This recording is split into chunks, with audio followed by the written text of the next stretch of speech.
Ladies and gentlemen, I'm indeed honored at this time to present to us the speaker, Dr. William Holmes Borders.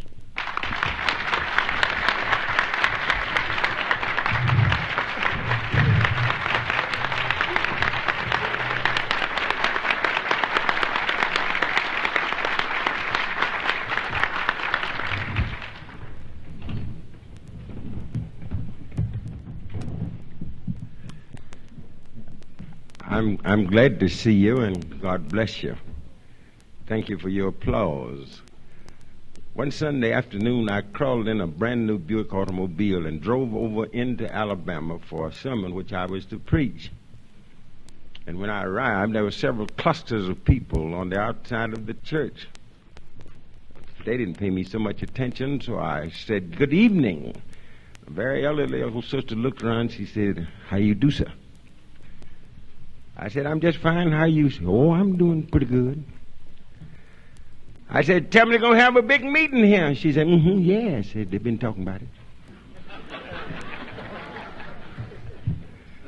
She didn't pay me enough attention. I said, "They tell me y'all going to have a big preacher here this afternoon." She said, "Yeah, that's what they say." I said, "Well, listen, I'm that preacher." She said, "Name of God." So we went inside and had the meeting, and I preached, and to close the meeting, I was around shaking hands with everybody I saw, so I made a special point to get to her, and I got to her and shook her hand. I said, "Well, how was it?" She said, "You something, just looks like you ain't nothing."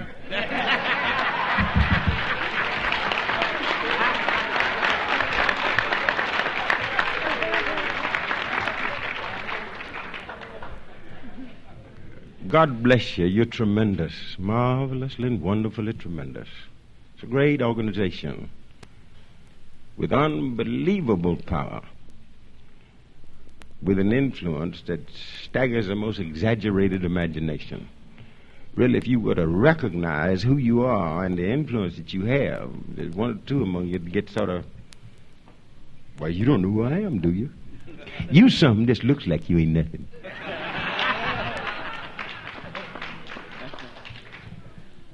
Well, I'm a preacher, and I'm honored by God to be called to preach. Several clusters of people were standing at a convention, a preacher's convention.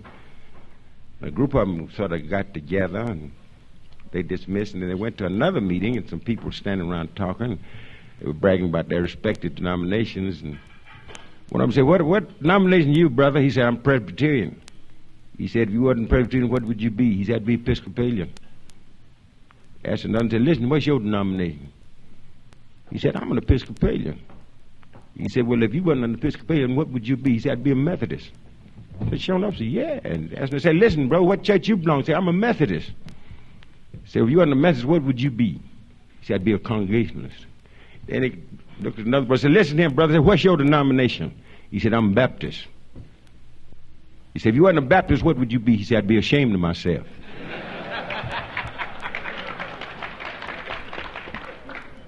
Now, if I wasn't a preacher, I'd be a member of this. And I'm going to apply before I leave, and I want to fulfill one of these offices here. Let me see what I want to be. I want to be president.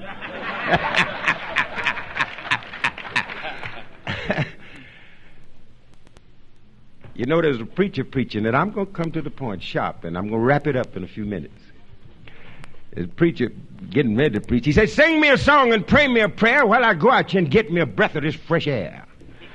And so he went outside and felt under the pillar of the church and tapped it lightly, Came back in and sat down, and they went on a little further and said, "Sing me another song and pray me another prayer." He's feeling pretty good, "Pray me another prayer while I go out here and get me another breath of this fresh air." So he went out, reached under the pillar and tapped it again. And some little boys saw him, So they went and got the bottle and went on off with it. So he went back in church. "Sing me another song and pray me another prayer. I got to go back out the chair and get me another breath of that fresh air." So he went out and felt under the pillar, and he felt under the pillar there, Well, and the stuff was gone. He came back inside and said, don't sing another song or pray another prayer till you tell me what you did with my fresh hair.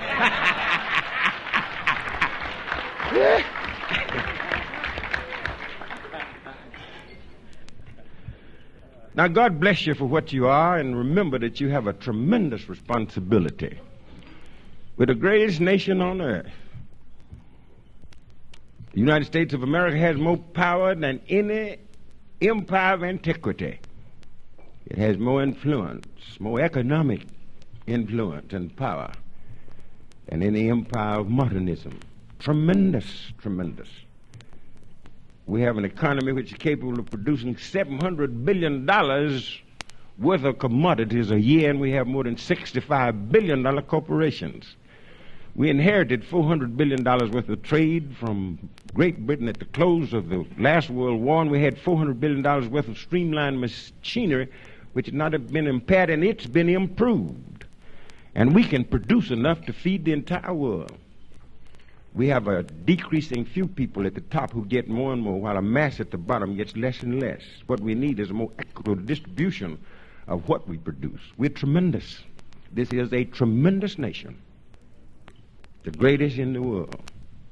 Nothing in the world like it. Up to the time of Lincoln, nobody in the world was convinced that a nation could rule itself. This was unbelievable. It requires a high level of intelligence. And half of the world is illiterate now, and a larger portion of the world was illiterate then. People just didn't have enough intelligence to control themselves.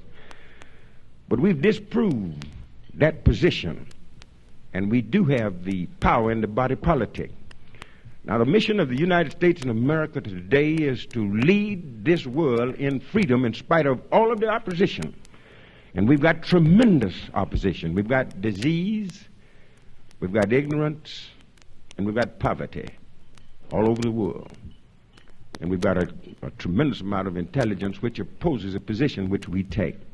But this is our responsibility, and it falls, according to the power of the group, into areas, and you've got your responsibility. You know, you can get on radio, get on television, you can announce anything up or down. You know, you can make it good, and you can make it bad. And you have made and unmade, mainly made, many, many people, many, many businesses.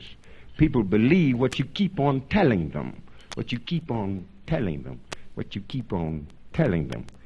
If I wasn't a preacher, I'd be a disc jockey, because I can really tell it. You should have been at Wheat Street this morning. Woo! Woo! I'm telling you, I believe in shouting, too. Or when you feel the Spirit, shout. And if you haven't got some fire in you, it's all over. Take fire, brother. I'm telling you now. Band was preaching, the stranger was in the church. I said, amen. He preached some more. The fellow said, I say amen. He preached some more. He said, I said amen. And the usher tipped down the aisle, you know, and tipped down the aisle and touched him and said, listen, brother. Say, you disturbed our preacher in this church with all them amens. He looked up at me and said, listen, I have you know I got religion. The usher said, I have you know you didn't get it in here.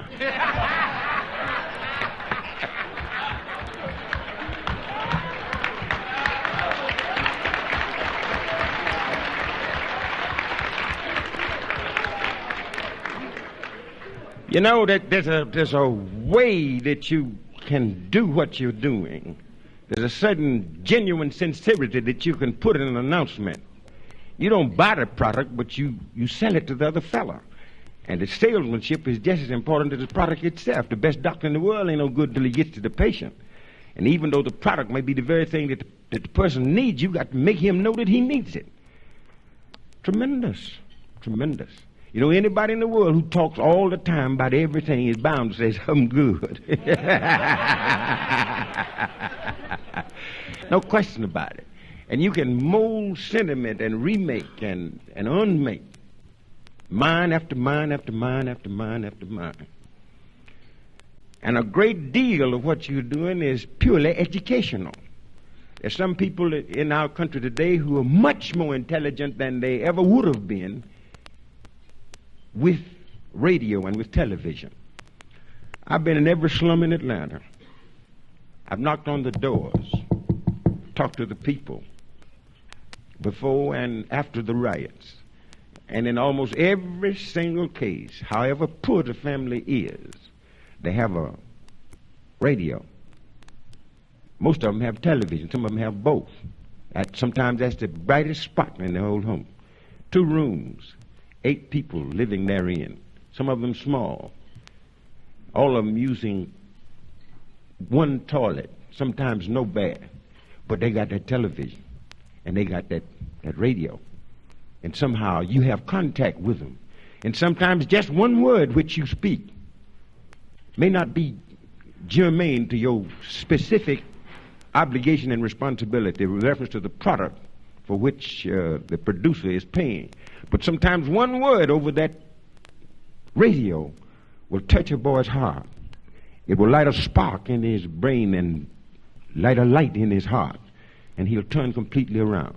And you may not ever know it, but you've touched him for good, and sometime he'll remember you, and sometime you're his hero. And many times there are so many people who follow you. They know your name. They know where you live.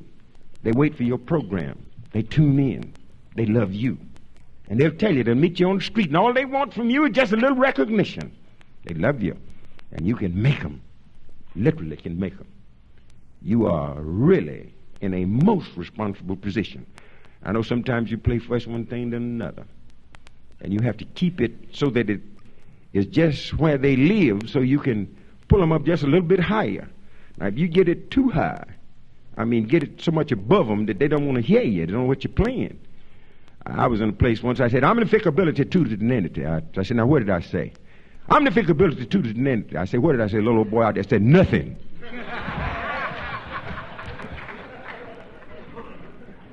And you've got to have it right where they'll take it and then lift them a little and then take them right on up, just a little bit higher, every day. Tremendous, marvelously wonderful.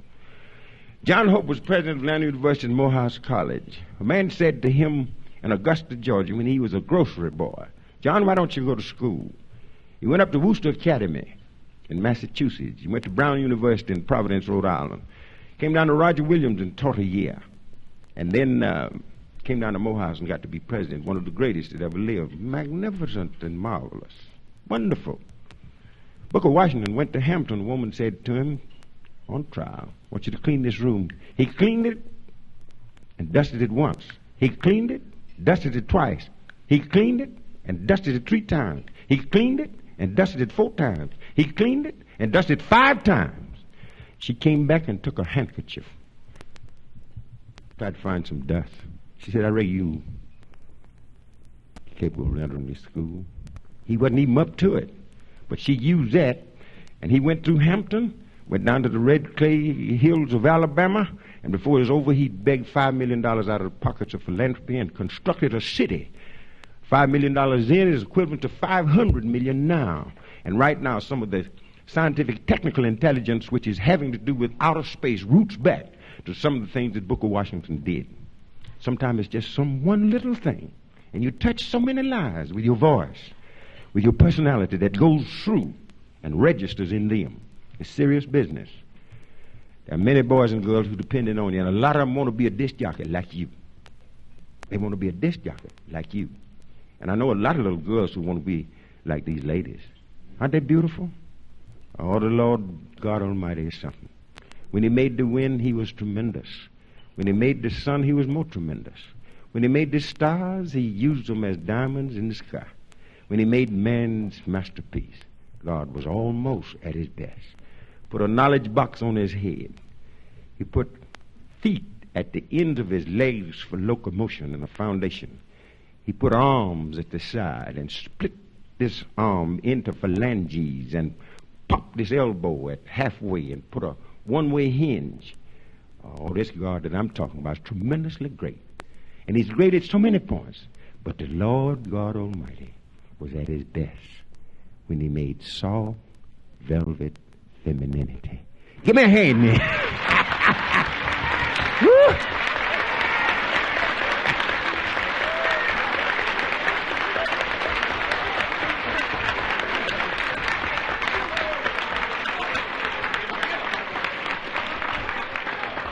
You know, a woman is something, and she got so much more power than she realized, and she uses it well. Oh, ain't no question about it. In a crowd like this, a woman with a sharp heel stepped right down on a man's cone. She didn't mean to do it. Stepped that heel, that sharp heel hit that cone. He said, oh, Lord, oh, and he just had to cry. The pain went up his leg. He said, oh, Lord, she butterflied around him. She said, please excuse me, I didn't mean to do it. I wouldn't have done for anything. He said, oh, he just cried, it hurt him so bad. Oh, Lord. She said, excuse me, I wouldn't have done it for anything in the world. I'm just so sorry. He said, that's all right, so you can step on it again. Woo! Man, I'm good at this stuff. You ain't heard nothing yet.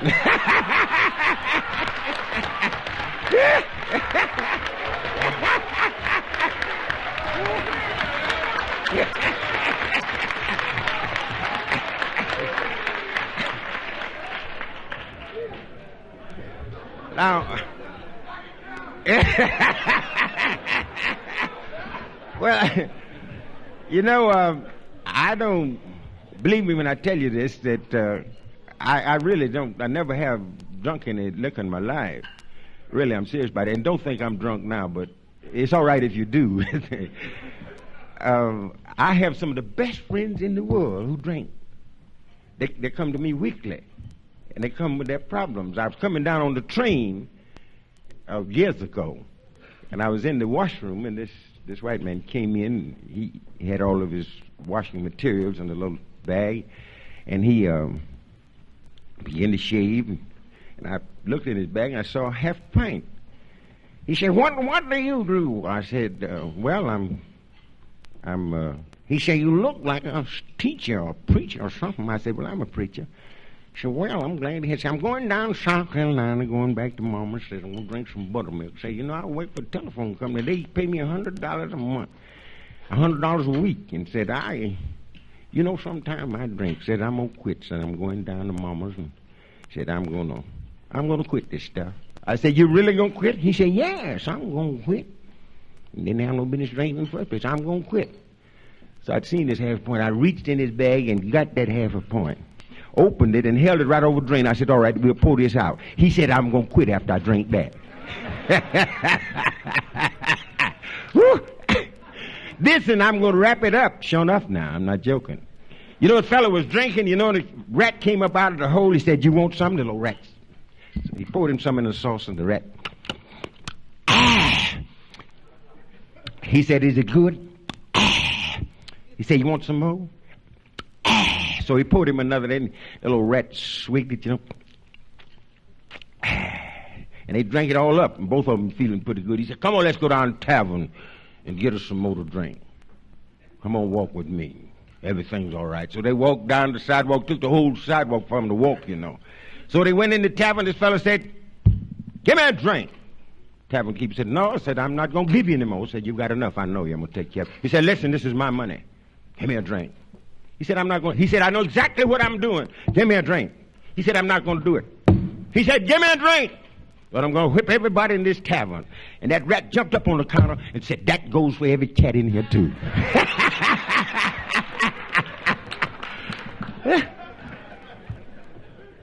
Now we're battling this, and let me. We're battling against tremendous power. Don't ever underestimate Russia. They increased from 200 to 800 millions of people in less than 40 years, and they redid their economy so that the people are loyal to whatever they are doing, and they're making candidates every day all over the world any way they can. They see to it that every mistake made in this democracy is broadcast and revealed and told in the holes of the hinterlands. 67% of the people in the world are dark. And they watch the racial thermometer in America, in the South and in the North, to see whether or not it rises or falls. And whenever anything like a riot in Detroit, man, everybody in the world knows that. Because it's a mark against all of us, and nobody gained anything. It's pure nonsense, with millions of dollars worth of property lost, lives destroyed, and confidence wounded beyond repair.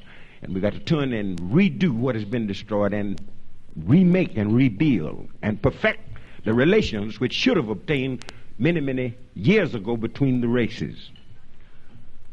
Now, we're not going to win talking about it. We're going to win in concrete action. And we've got to show to the world that we really mean for democracy to work.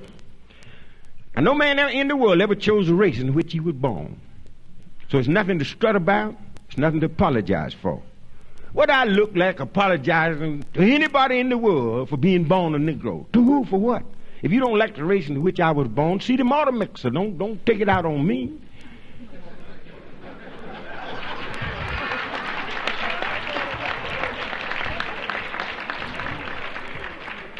I can't help it. I can't do anything about it. Anybody, any anthropologist will tell you that black skin, I'm talking about showing a velvet black like he's got. Yes, sir, I'm talking about you, my friend. Anybody will tell you that that's better skin than white skin, that it'll stand up longer, that it will stand more. And the function of hair is to cover and protect your head. Therefore, kinky hair is better than straight hair. You see this stuff I got? It's something. Don't you know it's better than that straight hair this white man got? So then what are you going to brag about, what you're going to apologize for? But we do have to be very, very careful about this business of race prejudice. And Negroes have it against white folks just like white folks have it against us. Now, ours is vindictive, and we may be hitting back. We don't have it just because we think we are superior, but we got it. You know, I didn't know I was prejudiced. Several years ago, this is when Jackie Robinson, yes, I am, really. I had to work on myself, and I'm a preacher, and a good one.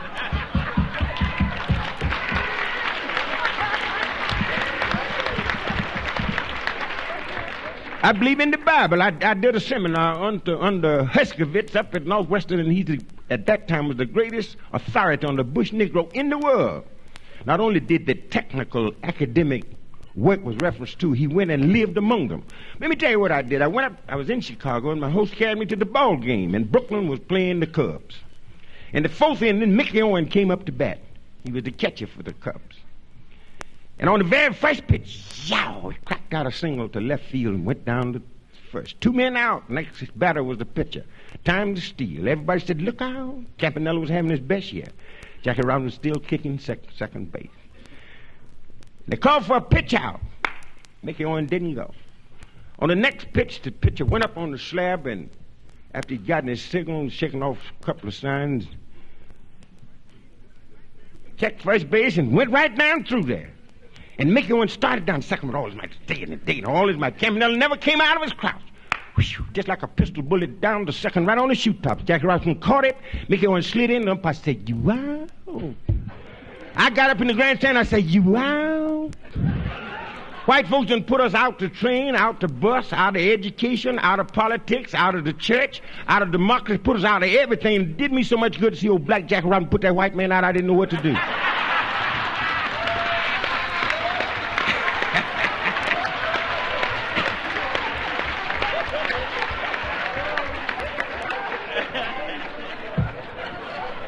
Just as prejudiced as I could be. Instead of me looking at the skill of all the athletes and thanking God that they were out there all mixed up. Here I was looking at Jackie Robinson, putting my window. One part said, you out? I said, you out? And my host said to me, said, listen, you a preacher. I said, but yeah, I ain't preaching now. You out?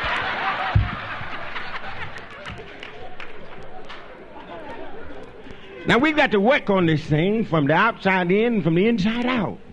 And we've got to be as productive from the inside as we are protestant from the outside. It's got to move in balance. Now, the protest, remarkable. And we ought to raise, I ain't going to say no bad word. I ain't going to say no bad word. You know, one time a preacher was building a fence. He just working on the fence. Little boy stood behind him. He said, what you want, son? He said, nothing. Kept on. He said, boy, what you want? He said, I don't want nothing. Kept on building the fence. He said, listen, boy, you keep on standing behind me. He said, you going about your business. You don't want nothing? No, sir. He said, you don't want nothing? No, sir. So he kept on. He said, boy, what you want? He said, I'm just waiting to see what you going to say when you hit your finger. I ain't going to say no bad word. But we protesting, and we need to protest.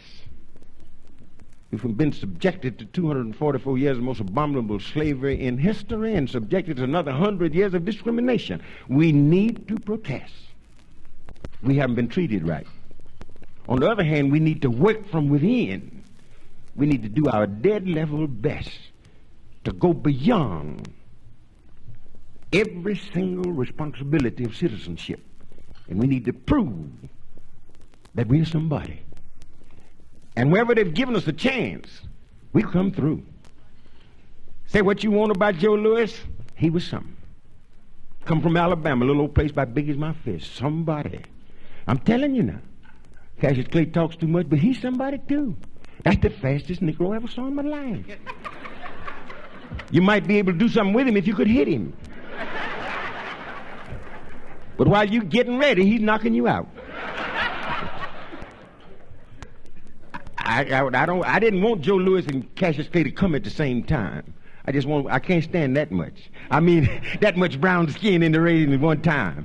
I like to see, I really do now, I'm a little prejudiced here again. I like to see a Negro like Joe Louis meet a white man like Primer Canary, you know, Max Baer. When he was fighting Max Baer, Jack Dempsey was the second man in the ring. He said to him, listen, you're a white man. He's afraid of you. Joe Louis got a yellow streak up there. Go in there and get him. Arthur Donovan called the 2 men in the center of the ring and said, listen, men, you know the rules of boxing. Keep your punches up. If you hit low, you may lose that round. And I tell you to break clean. Go back to your corners. Come out fighting. May the best man win. Jack Dempsey said to Max Baer, said, go in there and get him. So Max Baer went out, cocked that left. Joe Louis circled him with TNT in one fist and dynamite in the other. He peppered him with that left and come back with that right and peppered him. You could see that old straight hair, that white man going back, you know. The bell said, bing. He sat down. Jack Dempsey said, go in there and get him. He said, go ahead. He's afraid of you. He said, go on in there and get him. Said, you're a white man. Didn't you know that? Go on in there and get him. So he went out and cocked it up in circles, you know, and hit Joe Louis once, and Joe Louis was fast as lightning. He got him between his arms and kind of rocked him, you know, and got that head of him, rocked him. Bell said, bing. He sat down. Jack Dempsey said, go in there and get him. Go on in there and get him. So Maxie Bear decided about the third round he would really go in there. He rushed right out before Joe Louis could get up and got right up over him. You know, Joe Louis got right up under him and lifted him off the floor. TNT in one hand and dynamite in the other. He could hit fast as a pistol can shoot, you know. The bell said, bang. He went back and sit down. Jack Dempsey said, he hadn't hit you a lick yet. Said, go in there and get him. He said, you hadn't hit me a lick yet? He said, no. He said, well, you watch that referee because somebody knocking hell out of me.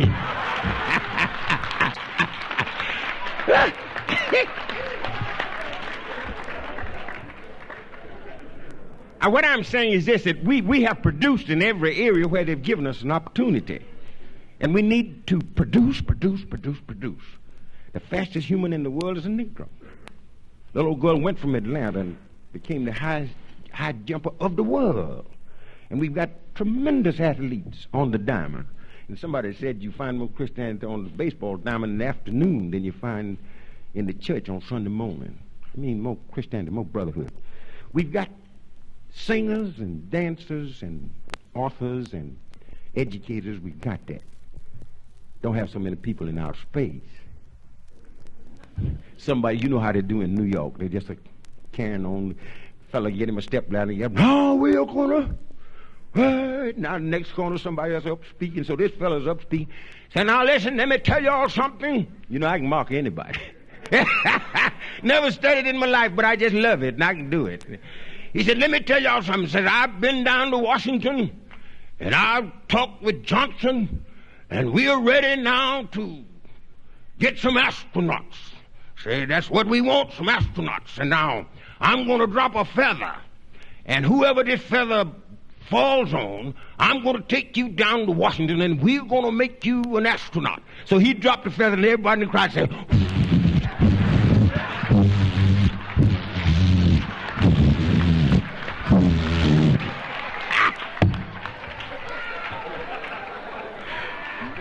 I don't want to be no astronaut myself, Not me. Let them go on out there.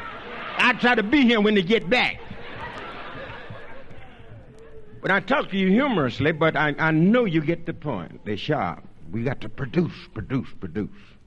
Then we've got to be loyal in spite of the fact that we've been mistreated. In solving a problem, you've got to be completely objective and don't become a part of the problem that you're trying to solve, as is true in the riots. I love white folks. I really do. I love them with all my heart. I'm crazy about them. But I love Negroes better. Sure do now. Even Jesus, the most choice spirit to ever walk the earth, went to his own first. That's the way I am. Ooh. I'm crazy about white folks, that white skin, that straight. I'm crazy about that stuff. But man, I love this sealskin brown. And this wavy hair, you know. And I'll take it just a little bit worse than that, kind of like mine, you know. You understand what I'm talking about. Just sort of rub it in this wiry like. You understand what I mean? I love that. And who am I to question the intelligence of God? He knew what he was doing when he gave me my hair. It's good stuff, too. Telling you now, almost all of it's gone, but what I got, I'm crazy about that. All right, God bless you. Tremendous now. You've got more power in your community than almost any 2 or 3 preachers put together there. That's the truth. When you talk to these people every day, and some of you talk almost all day long, they know you. And people know you that you never will know. And their minds are in your hands. And be careful what you make out of these people that you talk to. Now, I'm supposed to install these officers.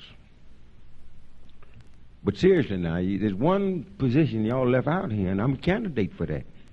You got somebody down here for the chaplain. That's good. That's Sister Irene Johnson, chaplain. But in addition to the chaplain, you need a preacher. Sure enough now, I ain't joking. And I want a salary too. I ain't preaching for nothing.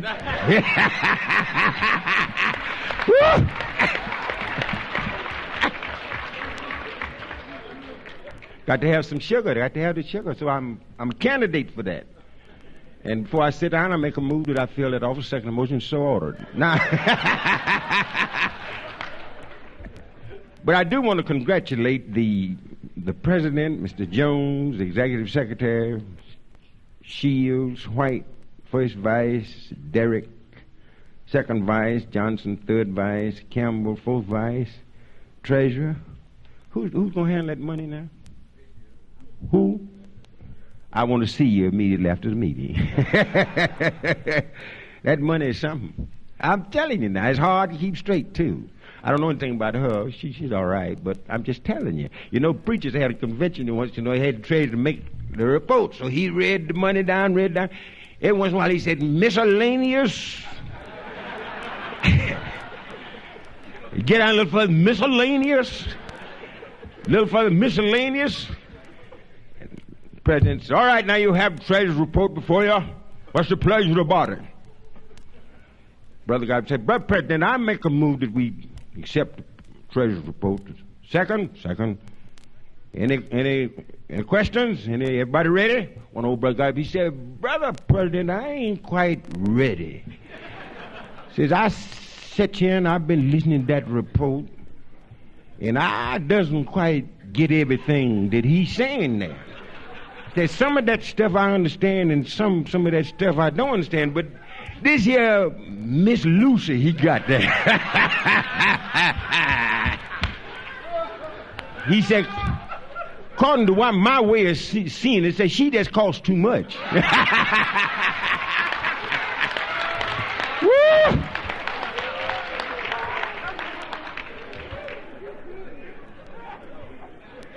All right, God bless the treasurer. Woo! I'm something, man.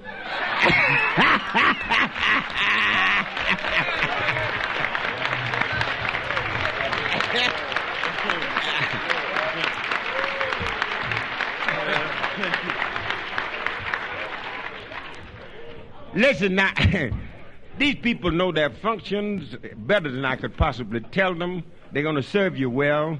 God bless them. They are honored to be elected by you, and they're going to do a great job. I hope you'll come back to Atlanta, and if you come back, I'll be ready. I didn't have get ready today. They told me about this, and I said, well, I'm going to preach. They said, Reverend Waters, come on up there. I said, all right, if you just insist. And I'm here. I'm here. But if you come back, I'll be here again. I'm telling you now. I ain't joking. This, and I'm going to back to my seat. Wheat Street Church is the greatest in the world. I lay it down beside any church in America. I know that Rockefeller gave Harry Emerson Fosdick $4.5 million to build Riverside. And it's a monument, and if you go to New York and don't take it in, you miss something. Tremendous. Marvelous to tremendous. But we have a church of common people, all of them paid. They love the church. They love me. I love them. We started in the basement, completed the church, and paid for it in 2 years. Built a religious education building for $400,000. We arranged, working quietly, nobody but me. I didn't tell my deacons, congregation, nobody, anything. To get 22 and a half acres of best land in Georgia, half a block from my church, was a slummy, gummy, grimy spot. With water running under the houses, the roof leaking, the fences sagging, the number washed from the door. With the rats, roaches, chinches, everything else. And they made some stump rum, and I knew where they made it. I knew the people by name. I even knew the dogs. I visited them. I walked in between those houses. I helped to get them out. I helped some few of them who had money to get other homes. I didn't have any money. I don't have any now. But I serve an institution that's 97 years old, rooted in the community. I went to Washington and talked to Weaver. I got Thompson of the Urban League to work with me, and he got the financial powers in Atlanta to give it their okay, and there was not a single competitor. When we went to see about the land, we got it. I walked into that place and said, I want to bid on some of that land over there off of Old Wheat Street. The man said, it's cut up in 14 plots. Which one you want to bid on? I said, I want to bid on all of them and none of them. He said, you're talking about $350,000. I went out of that office, went to Atlanta Life, and got a letter. I walked up there and got it myself. I was the postman. Had Mr. Martin to write it and had Norris Hunter to sign it, went back and laid it on his desk. He said, we'll talk turkey. It was turkey from then on in. We got the $5 million after we talked to Weaver. We got that housing project out there, and the first of next month we're going to start on rent subsidy. We were ready when it passed, and we got it through before they cut it off. I'm telling you now, we had the organization.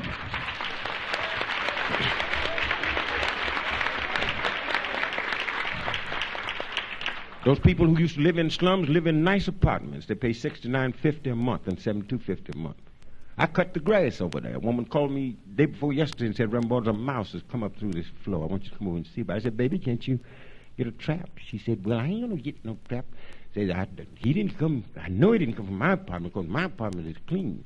I said, well, I'll be over there after a while. You kind of look after that yourself now. I haven't been over there yet, and I ain't going. But you understand. Another woman...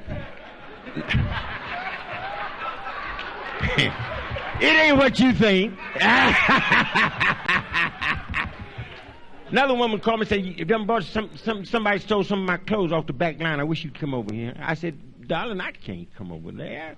You're talking about your clothes? I said, why didn't you watch them out through the back window?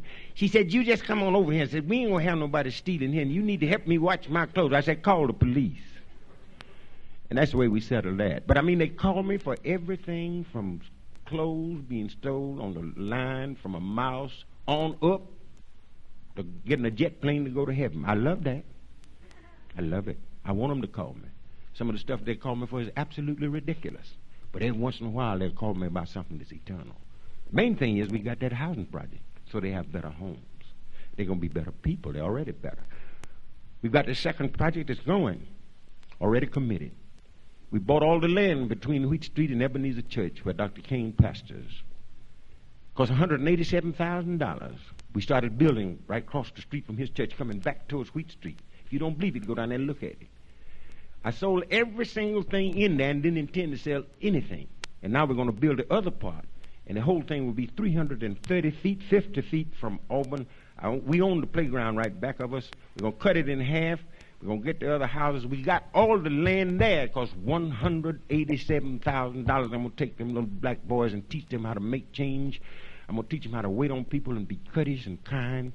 I'm going to have them uniforms, Ain't going to have no pockets in them. No pockets. I'm going to keep that money straight. You understand? We're gonna show you something that you've never seen. And when we open up, I want every disc jockey in America to announce it up yonder so they'll know what we're doing down here. You hear me? Now, white people were joining my church 23 years ago, and I had to go see the white preachers before I baptized. I baptized them, but I checked with everybody first. You understand? You got to know how to take them with you, even if they don't want to go. You don't understand that? Well, you will understand. That's 20 years ago. Now, here, that isn't the only thing we're going to do. We're going to do everything in that community that needs to be done. Housing, credit union, nursery, 5 buses, go all over town and pick up all the kids and bring them there. And I'm the principal of the school. I'm the president of the housing project. I'm the manager of the center. I'm the preacher in the pulpit. And I guard that money. I'm going to sit down now. I got to do it. But listen. All right. I got you happy. I guess I better take up the collection. God bless you from the bottom of my heart. Atlanta, Georgia is the greatest on earth. The shortest distance to heaven is straight from Atlanta. I've been to New York, lived there. I've been to Chicago, lived there 7 years in Evanston. It's tremendous. But in Atlanta, Georgia, it's the headquarters of anything holy and high. I'm telling you now, not perfect. A lot of defects. A lot of things happen here which make us ashamed. But if you've got something really concrete and really worthwhile, these people help you do it. I'm a living witness. God bless you up in New York. God bless you in Cleveland. God bless you everywhere. But the problem is the same. In housing, it's more deeply rooted up there than it is down here. I ought to tell you where I was born. But I've done enough now, and you got much as you can stand. But there's plenty more where this come from. I'm telling you now, God bless you. God bless you. Remember your task is sacred. And you got to have a little foolishness in it. See, I tell them people in my church, we don't have no business meeting. No more. We don't have nothing. I write it out, the money, and I tell them from the pulpit. Tell them straight, you know. But I make them laugh, you know. Make them laugh, keep them in good spirits, and preach and keep them holy. Then we sing, then we shout, then we raise that money, then we go buy a shopping center, then we get some more buses, you understand? We get a car so the preacher can ride. Oh, Lord. Woo!